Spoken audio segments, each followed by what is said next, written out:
Halo sahabat matematika, selamat bergabung kembali di channel Brain Mathematics Education.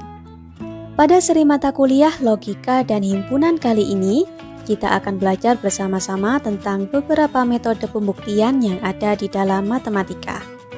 Oke teman-teman, sebelum kita masuk ke materi, bagi kalian yang belum mensubscribe channel ini, jangan lupa untuk klik tombol subscribe-nya ya. Terima kasih dan selamat belajar.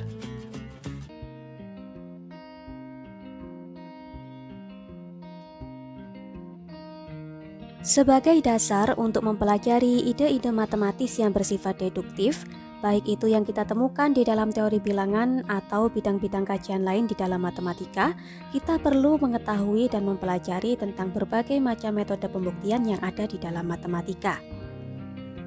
Secara umum, metode pembuktian di dalam matematika terkategorikan menjadi 3 jenis. Yang pertama kita sebut sebagai metode pembuktian langsung. Yang kedua kita sebut sebagai metode pembuktian tak langsung, dan yang terakhir kita sebut sebagai metode induksi matematika. Untuk metode pembuktian tak langsung sendiri diklasifikasikan lagi menjadi 2 jenis, ada metode dengan kontraposisi dan ada juga metode dengan kontradiksi.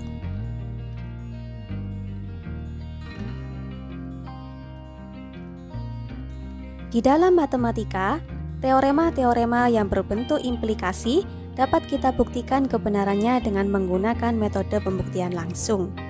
Teman-teman masih ingat kan bagaimana bentuk dari kalimat implikasi? Misalkan kita punya 2 buah kalimat terbuka, anggaplah kalimat yang pertama adalah kalimat yang berkedudukan sebagai sebab, maka kita simbolkan kalimat tersebut sebagai P. Kemudian untuk kalimat yang kedua yang berkedudukan sebagai akibat, kita simbolkan dia sebagai Q. Bentuk dari kalimat implikasinya adalah jika P maka Q. Jika ada teorema yang berbentuk seperti ini, kemudian kita ingin membuktikan kebenarannya dengan menggunakan metode pembuktian langsung, maka yang kita lakukan adalah kita menjadikan P sebagai informasi, kemudian informasi ini kita olah sedemikian sehingga nanti kita akan memperoleh Q.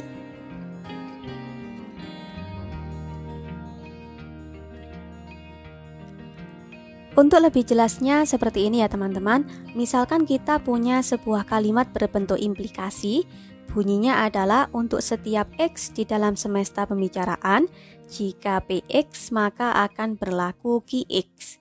Nah kemudian kita akan membuktikan kebenaran dari implikasi ini dengan menggunakan metode pembuktian langsung. Apa yang harus kita lakukan? Yang pertama adalah kita harus mengasumsikan bahwa nilai kebenaran dari PX adalah B, atau dalam hal ini PX-nya bernilai benar. Nah, kemudian pertanyaan dari saya, kalimat implikasinya akan bernilai benar kalau QX-nya nanti bernilai apa? Seperti itu. Kita tadi sudah tahu nilai kebenaran dari PX-nya adalah benar. Pertanyaannya, nilai kebenaran dari QX-nya apa? Biar implikasinya itu terbukti benar.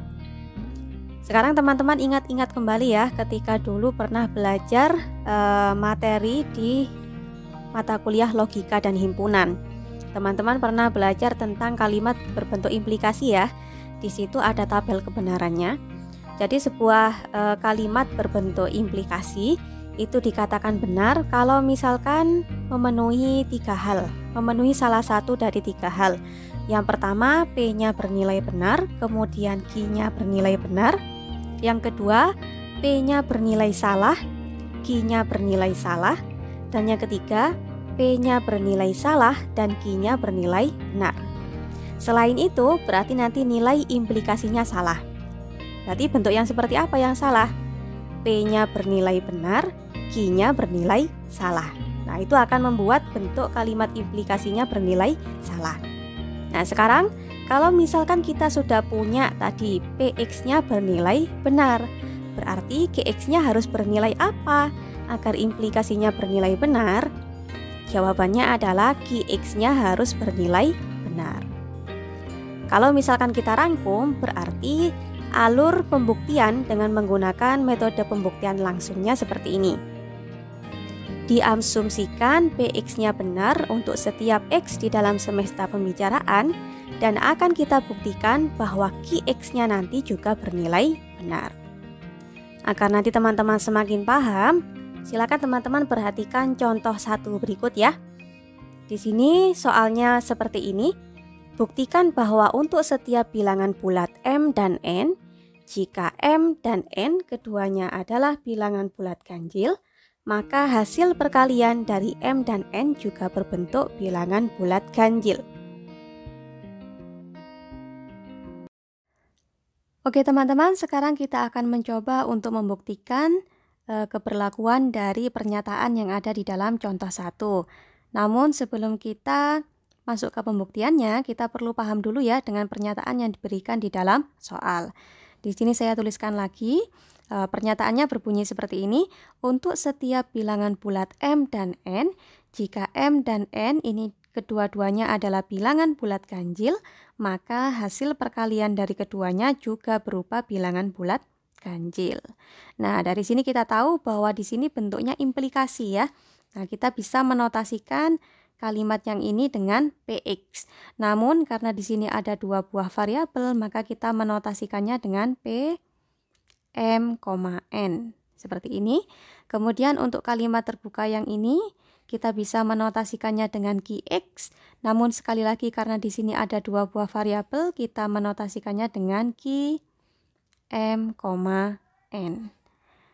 Kalau misalkan teman-teman ingin menuliskan ya pernyataan ini dengan menggunakan simbol matematis, maka akan menjadi seperti ini.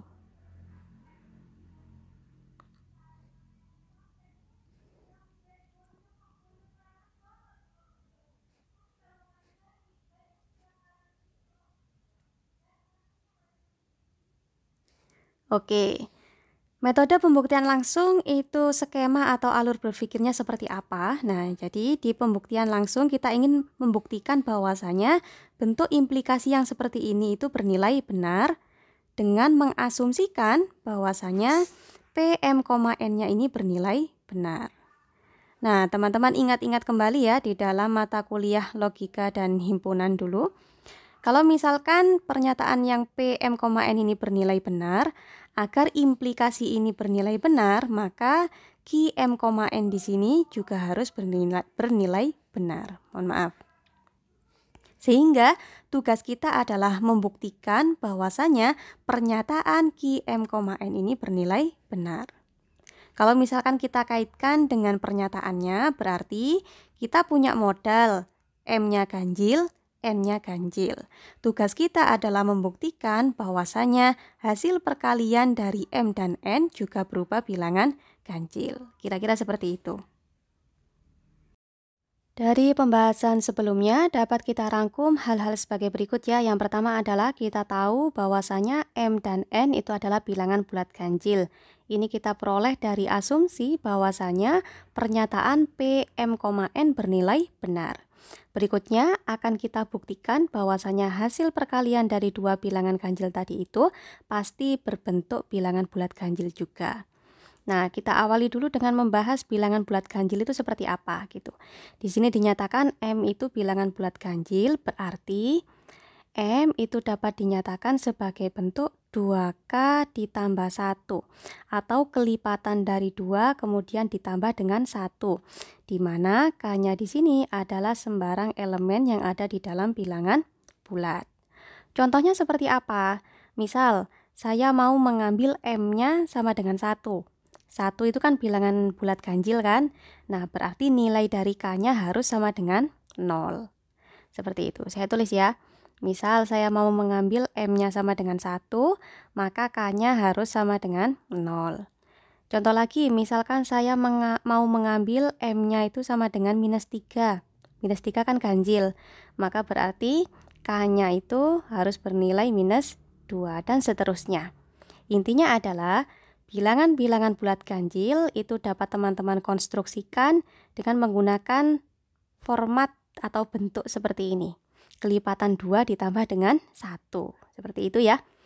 Kemudian berikutnya, di sini dikatakan N bilangan bulat ganjil, maka sama seperti M, N itu dapat kita nyatakan dalam bentuk misalkan 2B gitu ya, ditambah dengan 1. Di mana B-nya di sini adalah sembarang elemen atau sembarang bilangan yang ada di dalam himpunan bilangan bulat. Oke, berikutnya akan kita buktikan hasil perkaliannya pasti nanti akan berupa bilangan bulat ganjil. Kita awali dengan pernyataan seperti ini ya biasanya. Perhatikan bahwa M dikalikan N itu sama dengan M-nya tadi kan 2K ditambah dengan 1. Kemudian dikalikan dengan N. N-nya tadi itu adalah 2B ditambah dengan 1. Nah, kalau kita kalikan nanti kita akan memperoleh hasil 4 gitu. 4K dikalikan B seperti ini ya, ditambah 2K ditambah 2B ditambah 1. Di sini ada kelipatan 2 yang berupa kelipatan 2, duanya kita keluarkan sehingga nanti akan berbentuk 2 dikalikan 2KB ditambah K ditambah B sama dengan 1. Nah, sekarang teman-teman perhatikan, 2 itu kan bilangan bulat. Kemudian K tadi juga bilangan bulat, B juga bilangan bulat. Bilangan bulat ya, ketiga bilangan bulat seperti ini, kalau dikalikan, maka nanti hasil perkaliannya juga pasti berbentuk bilangan bulat. Sehingga nanti 2 dikalikan K dikalikan B ini bilangan bulat. Dijumlahkan dengan K, K-nya tadi bilangan bulat, dijumlahkan lagi dengan B. B-nya bilangan bulat. Nah, hasil penjumlahan dari 3 buah bilangan bulat itu juga pasti akan berbentuk bilangan bulat. Nanti kalau misalkan teman-teman ingin tahu ya itu dari mana, bisa teman-teman pelajari ya dari aksioma yang sudah dari aksioma terkait dengan ketertutupan perkalian dan penjumlahan di bilangan bulat. Oke. Karena 2 dikalikan KB plus K plus B ini adalah bilangan bulat, maka dapat kita ganti ya, biar tidak terlalu panjang seperti ini dengan notasi simbol yang lain. Misalkan 2C plus 1, di mana C-nya itu adalah sembarang bilangan yang ada di dalam himpunan bilangan bulat. Nah, berarti bentuk perkalian dari M dengan N itu dapat dinyatakan sebagai kelipatan 2 ditambah 1. Berarti kesimpulannya apa di sini? Kesimpulannya adalah M dikalikan N adalah bilangan bulat ganjil. Nah, berarti pernyataan Ki M, N bernilai benar. Sehingga nanti kita berikan kesimpulan terakhir ya di sini. Pernyataan jika M dan N adalah bilangan bulat ganjil, maka M dikalikan N ganjil bernilai benar. Bernilai benar. Nah, pembuktian selesai. Bisa dipahami ya teman-teman ya, ini adalah contoh pembuktian suatu pernyataan atau statement dengan menggunakan metode pembuktian langsung.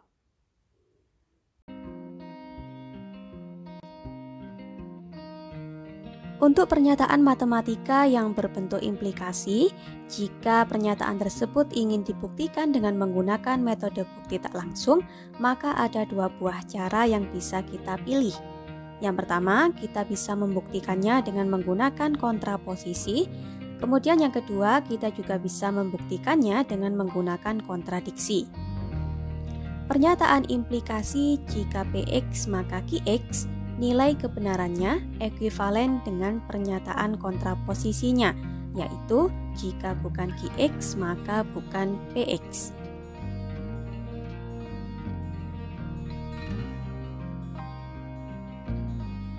Bagaimanakah alur berpikir dari metode pembuktian tak langsung yang berbentuk kontraposisi? Untuk lebih mudahnya seperti ini ya, misalkan kita punya sebuah pernyataan berbentuk implikasi, bunyinya untuk setiap X di dalam semesta pembicaraan, jika PX maka berlaku QX. Hal yang pertama yang harus kita lakukan adalah mengubah bentuk kalimat implikasi ini menjadi kontraposisinya. Sehingga nanti akan kita peroleh bentuk implikasi yang baru ya. Bentuk dari kontraposisinya yaitu untuk setiap X di dalam semesta pembicaraan, jika negasi QX maka akan berlaku negasi PX.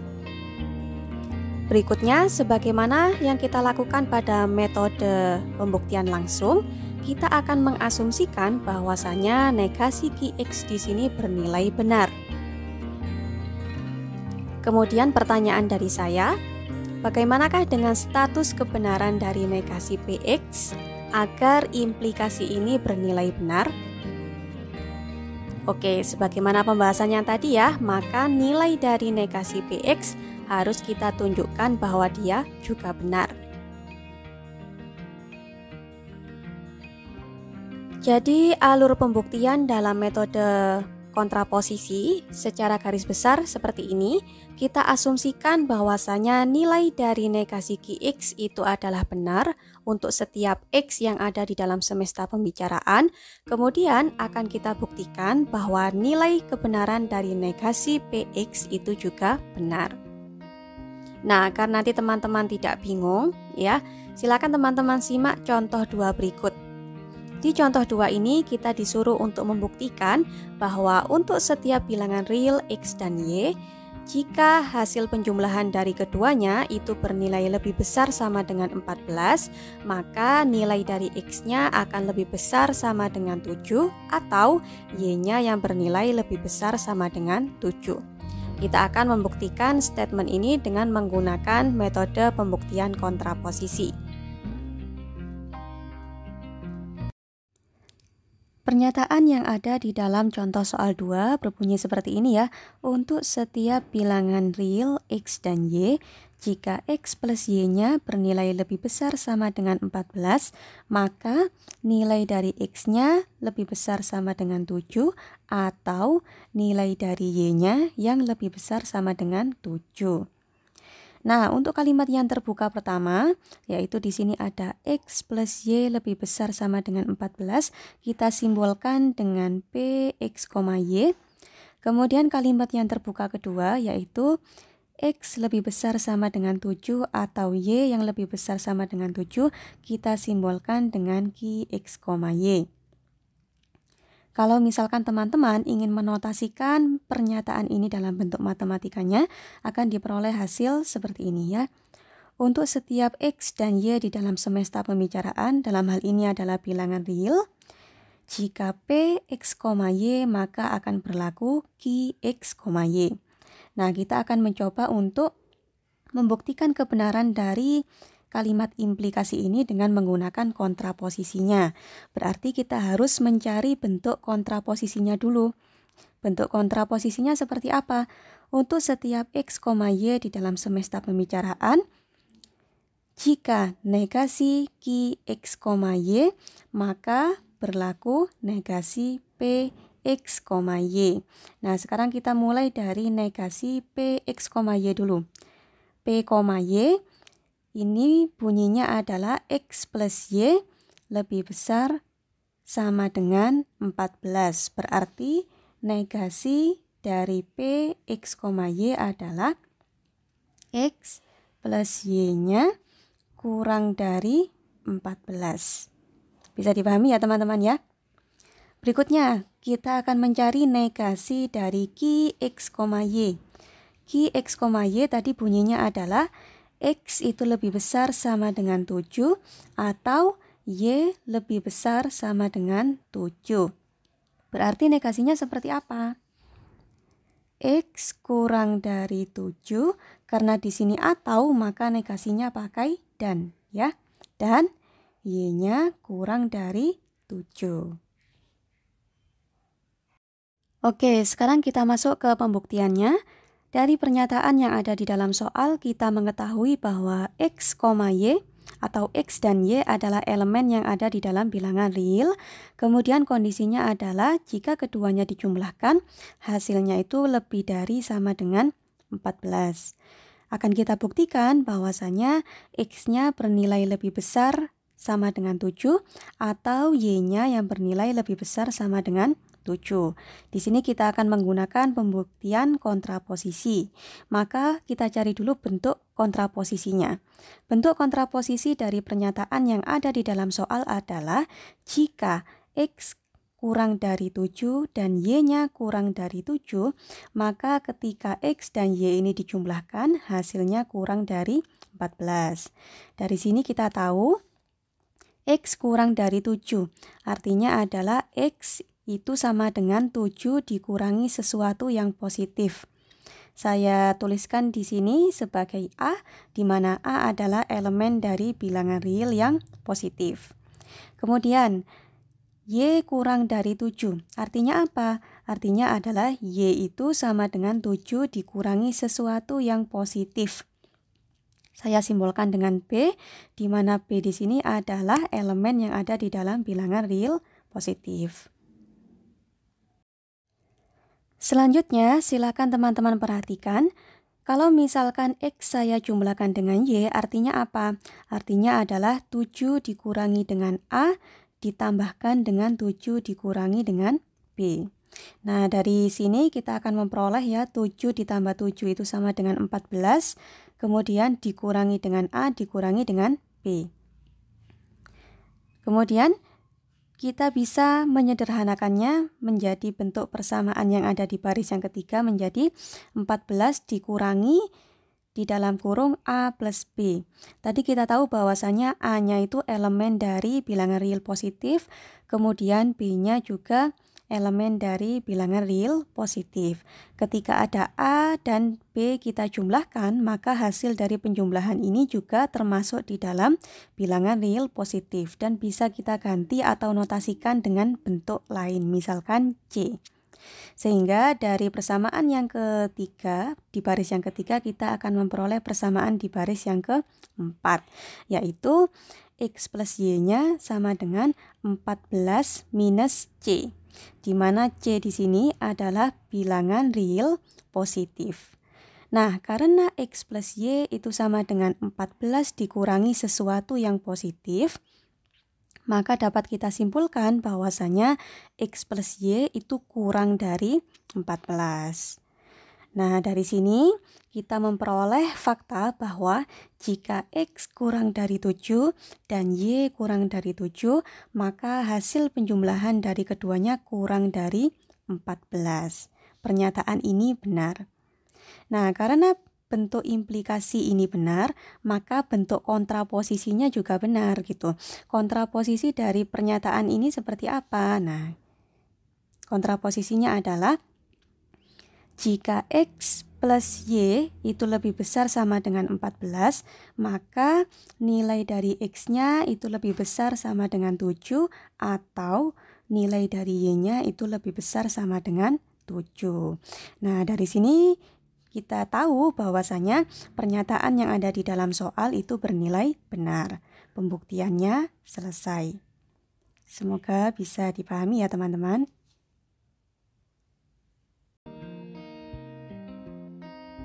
Misalkan kita tidak berhasil dalam membuktikan suatu pernyataan dengan menggunakan metode pembuktian langsung atau metode pembuktian tak langsung yang berbentuk kontraposisi, maka kita bisa mencoba untuk membuktikannya dengan menggunakan alternatif lain, yaitu metode pembuktian tak langsung dengan menggunakan kontradiksi. Proses pembuktian dengan menggunakan metode kontradiksi pada sebuah pernyataan implikasi yang berbentuk jika Px maka berlaku Qx secara garis besar adalah sebagai berikut. Jadi kita ingin menunjukkan bahwasanya Qx itu benar, namun kita mengandaikan dulu bahwa negasi dari Qx-nya benar. Kemudian dari pengandaian ini akan kita olah sedemikian sehingga nanti akan diperoleh pernyataan yang bersifat kontradiktif. Artinya pernyataan tersebut saling bertentangan satu dengan yang lainnya. Misalkan pernyataannya nanti akan bertentangan dengan Px atau pernyataan-pernyataan lain yang sudah dianggap benar. Nah, hal ini menunjukkan bahwasanya pengandaian kita salah atau negasi Q-nya salah. Nah, dengan demikian kita dapat menyimpulkan bahwasanya nilai kebenaran dari Qx adalah benar.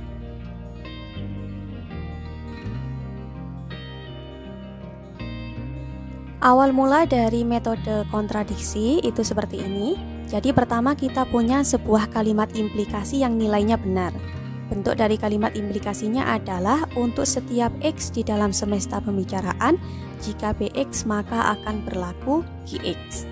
Berikutnya adalah kita coba untuk menegasikan kalimat implikasinya, sehingga nanti nilai kebenarannya berubah menjadi salah. Dulu teman-teman sudah mempelajari ya di mata kuliah logika dan himpunan. Kalau misalkan kita punya bentuk kalimat implikasi jika Bx maka Qx, kemudian kita negasikan, maka akan diperoleh pernyataan berbentuk Bx dan negasi Qx. Nah, sekarang kita asumsikan bahwasanya nilai kebenaran dari Bx adalah B atau Bx di sini bernilai benar. Nah, sekarang pertanyaan dari saya adalah kira-kira negasi Qx ini harus bernilai apa sedemikian sehingga nanti kalimat Px dan negasi Qx-nya bernilai salah. Nah, jawabannya adalah kita harus memberikan nilai salah pada negasi Qx. Kalau misalkan kita menganggap negasi Qx-nya ini bernilai benar, maka akan terjadi sebuah kontradiksi atau pertentangan. Baik itu pertentangannya nanti dengan Px atau dengan pernyataan-pernyataan lain yang sudah lazim dianggap benar. Kalau misalkan kita rangkum, alur dari pembuktian metode kontradiksi adalah seperti ini. Kita asumsikan bahwa Px-nya bernilai benar untuk setiap X yang ada di dalam semesta pembicaraan. Kemudian kita andaikan bahwasanya nilai dari Qx-nya adalah benar. Informasi ini kita olah dan kemudian akan kita buktikan bahwa akan terjadi kontradiksi sedemikian sehingga pengandaian kita pada negasi Qx harus diingkari. Artinya adalah negasi Qx-nya bernilai salah atau Qx-nya bernilai benar. Nah, agar teman-teman semakin paham, silakan teman-teman lihat contoh soal 3 sebagai berikut ya. Jadi di sini kita disuruh untuk membuktikan bahwa untuk setiap bilangan bulat n, jika n kuadratnya itu adalah ganjil, maka n-nya juga berupa bilangan ganjil. Kita akan coba membuktikan contoh 3 ini dengan menggunakan metode pembuktian tak langsung yang berbentuk kontradiksi. Pernyataan dalam contoh soal 3 berbunyi seperti ini ya. Untuk setiap bilangan bulat n, jika n kuadrat itu ganjil, maka n-nya adalah bilangan ganjil. Pertama, kita punya kalimat terbuka n kuadrat ganjil. Di sini kita notasikan dengan Pn.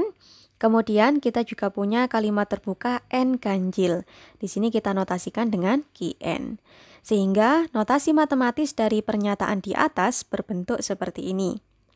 Untuk setiap n di dalam semesta pembicaraan, dalam hal ini adalah himpunan bilangan bulat, jika Pn maka akan berlaku Qn. Nah, kita akan membuktikan bahwasanya implikasi ini bernilai benar dengan menggunakan kontradiksi. Maka artinya kita di sini menegasikan bentuk implikasinya seperti itu.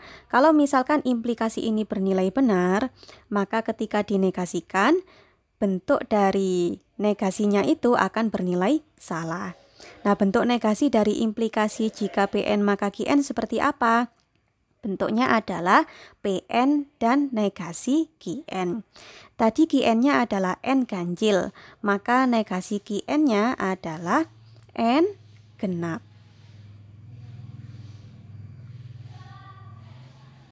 Oke, sekarang kita masuk pada pembuktiannya ya.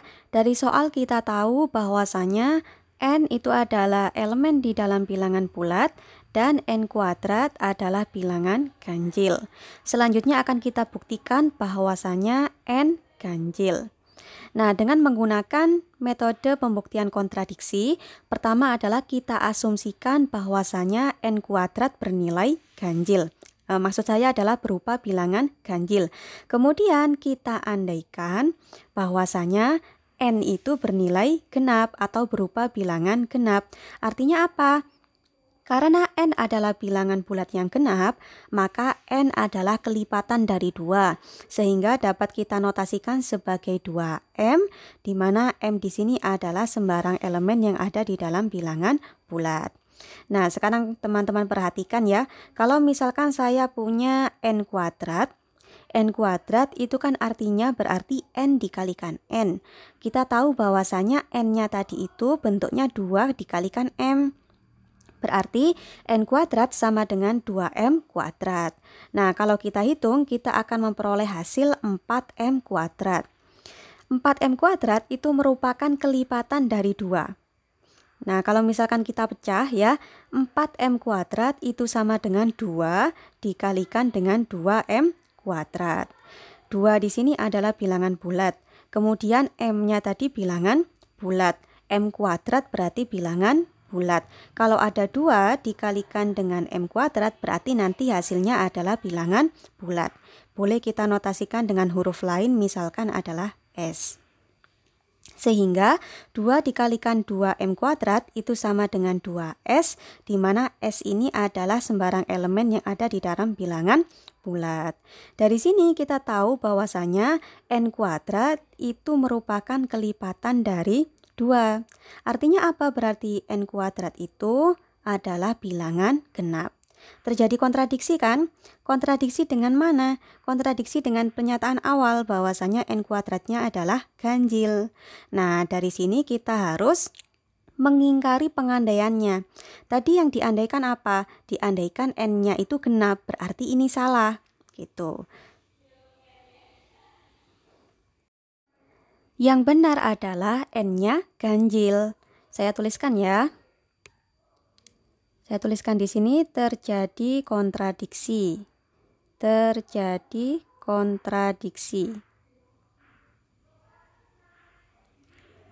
Kalau sudah terjadi kontradiksi di sini seperti ini, maka pengandaian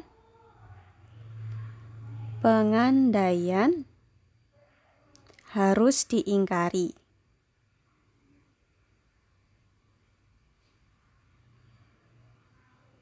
Tadi yang diandaikan apa? Diandaikan bahwa n-nya genap. Berarti kalau diingkari, n-nya harus berupa bilangan ganjil. Seperti itu. Saya tulis di sini artinya n adalah bilangan ganjil.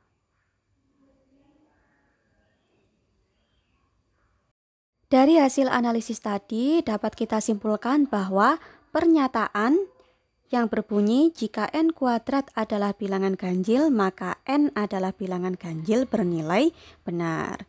Sehingga contoh 3 itu terbukti benar ya, pembuktiannya selesai.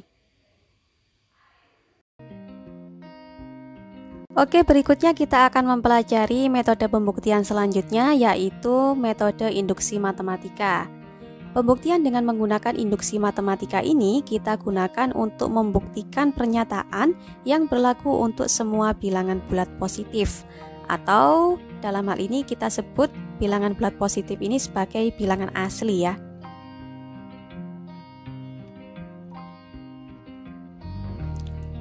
Pembuktian dengan menggunakan induksi matematika mengharuskan terpenuhinya 2 hal sebagai berikut. Yang pertama kita sebut sebagai kasus dasar. Jadi, pernyataan terbuka yang kita simbolkan dengan Pn harus bernilai benar untuk n sama dengan 1. Angka 1 adalah bilangan terkecil yang ada di dalam himpunan bilangan asli. Pada kasus dasar ini, kita perlu menyesuaikan nilai minimal dari n dengan nilai minimal yang diberikan dalam pernyataan. Sehingga ada kalanya pada kasus dasar kita tidak menggunakan angka 1, melainkan menggunakan angka batas minimal yang diberikan di dalam pernyataannya. Jadi nanti sifatnya menyesuaikan saja.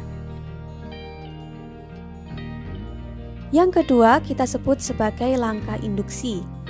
Di langkah induksi ini kita mengasumsikan bahwa pernyataan terbuka Pn akan selalu bernilai benar untuk n sama dengan k. Berikutnya, kita akan membuktikan bahwasanya pernyataan terbuka Pn juga akan bernilai benar untuk n sama dengan k plus 1. Jika dua buah hal ini, maksud saya adalah kasus dasar dan langkah induksi terpenuhi di dalam pernyataan yang diberikan, maka kita dapat memberikan kesimpulan bahwasanya pernyataan tersebut berlaku untuk semua n yang ada di dalam bilangan asli.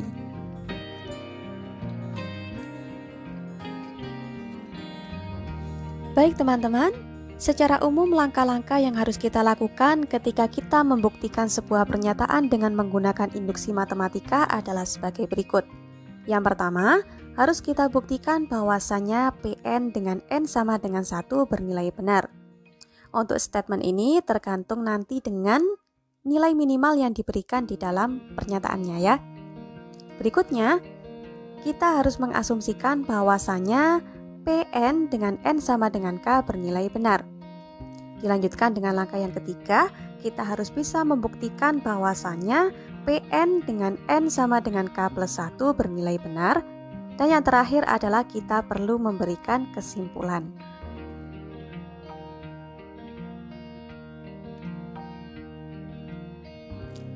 Agar teman-teman semakin paham, kita akan coba untuk mengerjakan contoh soal nomor 4 berikut ya. Di contoh 4 berikut, kita disuruh untuk membuktikan bahwa pernyataan yang diberikan berlaku untuk setiap n, di mana n adalah elemen-elemen yang ada di dalam bilangan asli. Pernyataannya adalah hasil penjumlahan dari 5n plus 4, di mana n di sini dapat kita ganti dengan elemen-elemen yang ada di dalam himpunan bilangan asli, akan menghasilkan bentuk setengah n dikalikan 5n plus 13. Kita akan menyelesaikannya dengan menggunakan induksi matematika. Oke teman-teman, kita akan membahas tentang contoh soal 4. Di contoh soal 4 itu kita disuruh untuk membuktikan bahwasanya pernyataan Pn berlaku untuk setiap n yang ada di dalam bilangan asli. Untuk membuktikan Pn ini, kita akan menggunakan induksi matematika. Berarti nanti harus ada dua buah persyaratan yang harus dipenuhi ya. Yang pertama adalah bahwasanya nanti Pn dengan n sama dengan 1 itu bernilai benar. Kemudian akan kita asumsikan bahwasanya Pn dengan n sama dengan k itu bernilai benar. Dan nanti yang terakhir akan kita buktikan bahwasanya Pn dengan n sama dengan k plus 1 juga bernilai benar. Kalau misalkan dua buah persyaratan ini terpenuhi semua, maka kita dapat memberikan klaim bahwasanya Pn itu berlaku untuk setiap n yang ada di dalam bilangan asli. Oke, kita masuk pada syarat yang pertama. Akan kita buktikan bahwasanya untuk n sama dengan 1, pernyataan P1 bernilai benar. Di sini kita tinggal memasukkan angka 1 pada bagian n-nya ya. Nah, karena di sini n-nya sama dengan 1, maka kita kalikan 5 dengan 1 sama dengan 5 ditambah dengan 4 sama dengan 9. Di ruas sebelah yang kanan, kita juga mengganti n dengan 1 dan diperoleh nilai yang sama, yaitu sama-sama 9. Nah, dari sini kita tahu bahwasanya pernyataan P1 bernilai benar. Oke, karena syarat yang pertama sudah terpenuhi, maka kita bisa melanjutkan ke syarat yang kedua. Nah, di syarat yang kedua ini kita mengambil n-nya sama dengan k, kemudian kita asumsikan bahwasanya pernyataan PK bernilai benar. Artinya adalah hasil penjumlahan ini ya, mulai dari 9 ditambah dengan 14 ditambah seterusnya, sampai dengan 5k plus 4, itu akan bernilai sama dengan setengah k dikalikan 5k plus 13. Nah, setelah itu kita akan membuktikan bahwasanya untuk n sama dengan k plus 1, pernyataan P k plus 1 juga akan bernilai benar. Yang bagian saya hijau-hijau ini adalah tujuan dari pembuktian kita ya. Akan kita buktikan bahwa hasil penjumlahan yang ada di ruas sebelah kiri nanti akan sama hasilnya dengan hasil penjumlahan yang ada di ruas sebelah kanan. Oke, teman-teman silakan perhatikan. Ini cukup mudah ya operasinya. Mungkin nanti teman-teman diminta untuk memodifikasi seperti itu agar nanti ruas sebelah kiri dan sebelah kanannya sama. Nah, modifikasi yang pertama mungkin ada di sini ya. Di sini ada setengah K dikalikan 5K plus 13, kemudian dijumlahkan dengan 5K plus 9. Nah, bentuk modifikasinya adalah setengah ingin kita keluarkan. Seperti itu. Kemudian 5K plus 9 akan kita masukkan di dalam kurung. Maka agar nilainya tetap sama, di depan 2K plus 9 harus kita kalikan dulu dengan 2. Sehingga nanti akan diperoleh persamaan seperti ini. Bisa dipahami ya? Selanjutnya teman-teman hitung semua ya satu persatu, akan diperoleh persamaan yang bagian bawah. Kemudian ketika kita jumlahkan akan diperoleh persamaan seperti ini. Nah, yang di bagian dalam kurung itu kemudian kita faktorkan dan kita peroleh persamaan yang terakhir seperti ini. Dan ini sesuai dengan tujuan kita tadi ya. Yang ini. Nilainya sudah sama-sama setengah dikalikan K plus 1 dikalikan dengan 5K plus 18. Nah, dari sini kita dapat memberikan kesimpulan bahwasanya PN dengan N sama dengan K plus 1 juga bernilai benar. Karena syarat yang pertama dan syarat yang kedua sudah terpenuhi, maka pernyataan PN ini berlaku untuk setiap N yang ada di dalam bilangan asli. Pembuktian selesai. Contoh soal yang kelima, di sini kita disuruh untuk membuktikan bahwa pernyataan yang diberikan di dalam soal berlaku untuk setiap N yang ada di dalam bilangan asli, di mana N-nya dimulai dari angka 5. Pernyataannya adalah 4N akan selalu lebih kecil daripada 2 pangkat N. Oke, kita akan coba untuk membuktikan contoh soal 5 ini dengan menggunakan induksi matematika. Oke, kita akan membahas contoh soal yang kelima. Di contoh soal yang kelima ini kita diberikan pernyataan PN, di mana PN di sini menyatakan bahwasanya 4 dikalikan N itu selalu lebih kecil daripada 2 pangkat N. Kita disuruh membuktikan bahwasanya PN ini berlaku untuk semua bilangan yang ada di dalam bilangan asli dengan ketentuan N-nya ini dimulai dari 5. Nah, ini adalah salah satu contoh soal ya, yang di bagian syarat pertama kita tidak memakai angka 1, tetapi memakai angka minimal yang disyaratkan pada pernyataannya. Di sini nanti kita akan menggunakan N sama dengan 5 untuk di syarat pertama. Oke, kita langsung masuk saja ke syarat yang pertama. Akan kita buktikan bahwasanya untuk N sama dengan 5, pernyataan P5 bernilai benar. Caranya bagaimana? Tinggal kita ganti saja N di sini dengan angka 5. Dari hasil perhitungan, kita memperoleh hasil 20 lebih kecil daripada 32. Dan ini benar ya, sehingga dapat kita simpulkan bahwasanya pernyataan P5 bernilai benar. Karena syarat yang pertama sudah terpenuhi, maka kita boleh lanjut ke syarat yang kedua. Di bagian syarat yang kedua, kita mengasumsikan bahwasanya pernyataan PN dengan N sama dengan K itu bernilai benar. Artinya seperti apa? Artinya adalah kita punya asumsi di sini bahwasanya 4 dikalikan K itu selalu kurang dari 2 pangkat K. Nah, selanjutnya kita akan membuktikan bahwasanya PN dengan N sama dengan K plus 1 juga akan bernilai benar. Artinya apa? Artinya ketika kita punya 4 dikalikan K plus 1, nilainya akan selalu kurang dari 2 pangkat K plus 1. Nah, sekarang pertanyaannya, bagaimanakah cara kita untuk mencapai tujuan ini? Nah, tujuan dari pembuktian kita yang saya beri warna hijau ini ya. Bagaimana cara agar statement yang berwarna hijau ini terpenuhi? Nah, kita akan melakukan modifikasi-modifikasi sebagaimana contoh sebelumnya. Sekarang coba teman-teman perhatikan, saya punya 4 dikalikan dengan K plus 1. Artinya adalah 4K ditambah dengan 4, seperti itu ya. Kemudian dari asumsi tadi kita punya 4K itu selalu kurang dari 2 pangkat K. Berarti kalau misalkan kita punya 4K plus 4, nilainya akan selalu kurang dari 2 pangkat K plus 4. Bisa dipahami ya teman-teman ya? Berikutnya adalah kita tahu bahwasanya K di sini adalah elemen dari bilangan asli. Artinya K itu selalu bernilai positif. Kalau misalkan saya punya 2 pangkat K ditambah dengan 4, nilainya akan selalu kurang dari 2 pangkat K ditambah dengan 4 dikalikan K. Sekali lagi kenapa? Karena K di sini adalah bilangan positif. Nilainya nanti akan lebih besar, seperti itu. Kemudian kita pakai asumsi lagi, 4K atau 4 dikalikan K itu selalu kurang dari 2 pangkat K. Sehingga ketika kita punya 2 pangkat K ditambah dengan 4K, nilainya akan selalu kurang dari 2 pangkat K ditambah dengan 2 pangkat K. Jelas ya teman-teman? Nah kemudian dari sini berarti kita punya 2 pangkat K sebanyak 2. Nah bolehlah ya kita tuliskan seperti ini.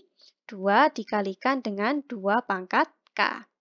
Nah, ini artinya adalah 2 pangkat 1, seperti itu, dikalikan dengan 2 pangkat K. Nah, artinya apa berarti? Artinya sama saja dengan 2 pangkat K plus 1. Nah, dari sini sudah kita buktikan bahwasanya pernyataan Pn untuk N sama dengan K plus 1 juga bernilai benar. Karena syarat yang pertama dan syarat yang kedua sudah terpenuhi, maka Pn akan berlaku untuk setiap N yang ada di dalam bilangan asli dengan ketentuan N-nya dimulai dari 5. Pembuktian selesai.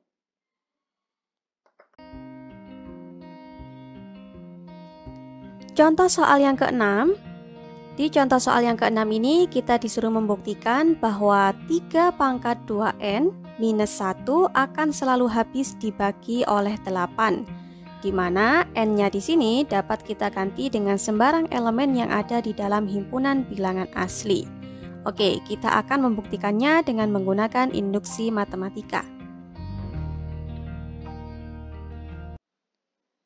Oke, selanjutnya kita akan membahas contoh soal yang keenam ya. Di contoh soal yang keenam ini diberikan pernyataan Pn yang bunyinya adalah 3 pangkat 2 dikalikan N minus 1 selalu habis dibagi oleh 8. Kita akan membuktikan bahwasanya pernyataan ini berlaku untuk semua N yang ada di dalam bilangan asli dengan menggunakan induksi matematika. Oke, yang pertama kita langsung masuk ke syarat dasarnya ya, syarat yang pertama. Karena di dalam soal tidak diberikan ketentuan batas minimal dari N-nya, maka berarti batas minimal yang kita pakai adalah N sama dengan 1.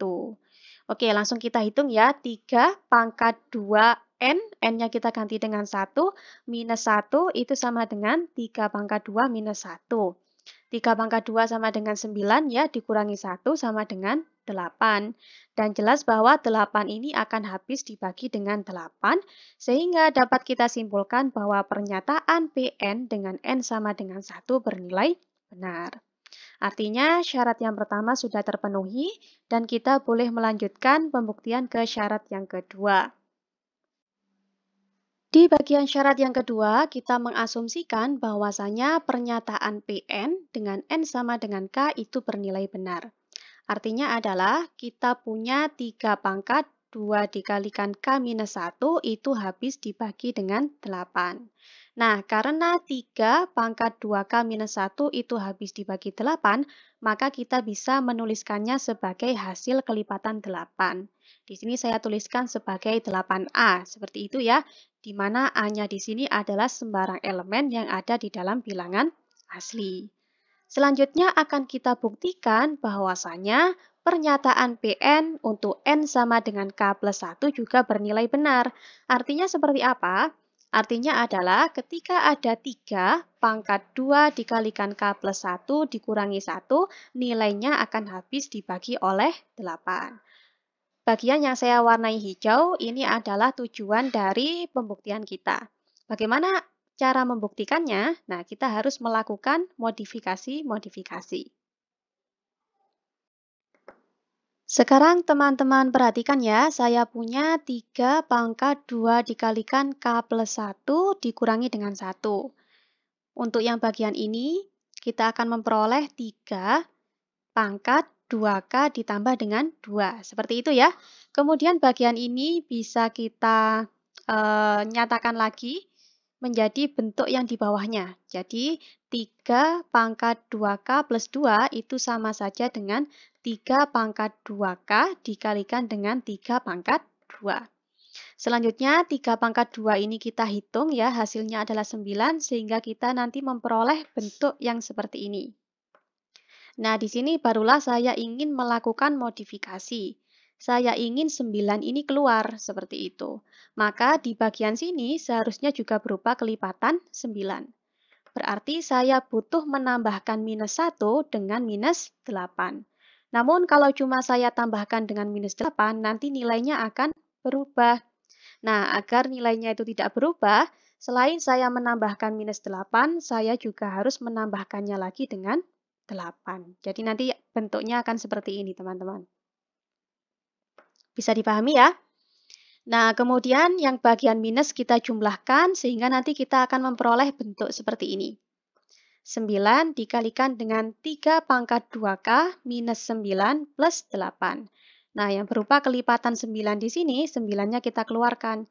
Sehingga nanti kita akan memperoleh bentuk 9 dikalikan dengan 3 pangkat 2K minus 1, kemudian dijumlahkan dengan 8. 8 ini adalah sisa tadi ya.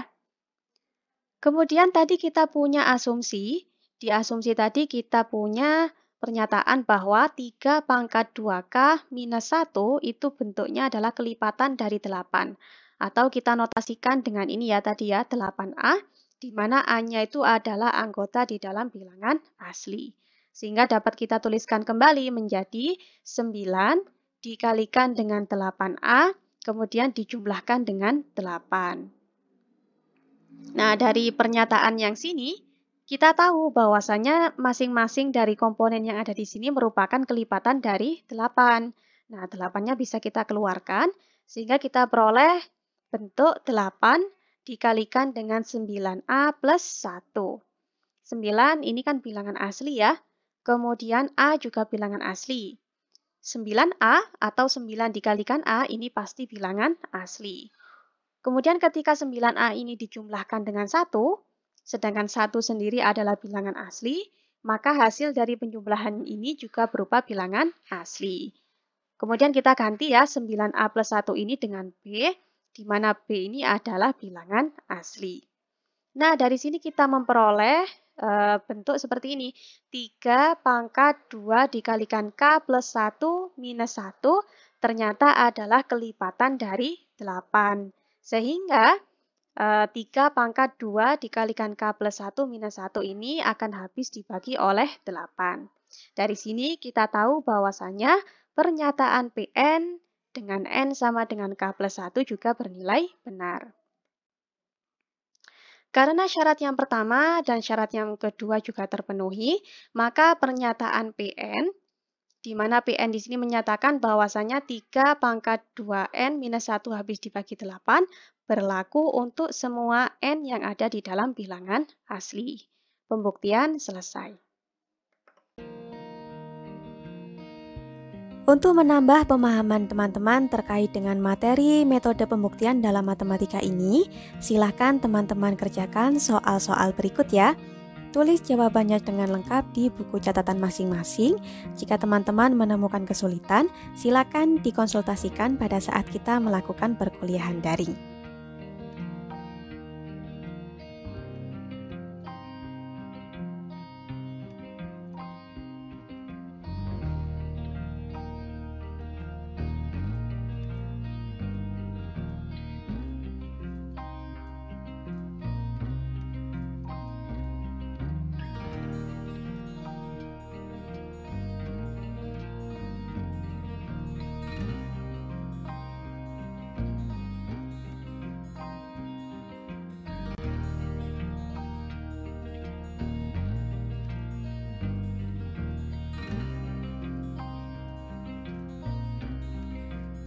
Oke teman-teman, cukup sekian pembahasan dalam video kali ini. Ada kurang dan lebihnya mohon dimaafkan ya. Nantikan video-video kami selanjutnya. Jangan lupa untuk klik tombol like dan subscribe-nya. Terima kasih.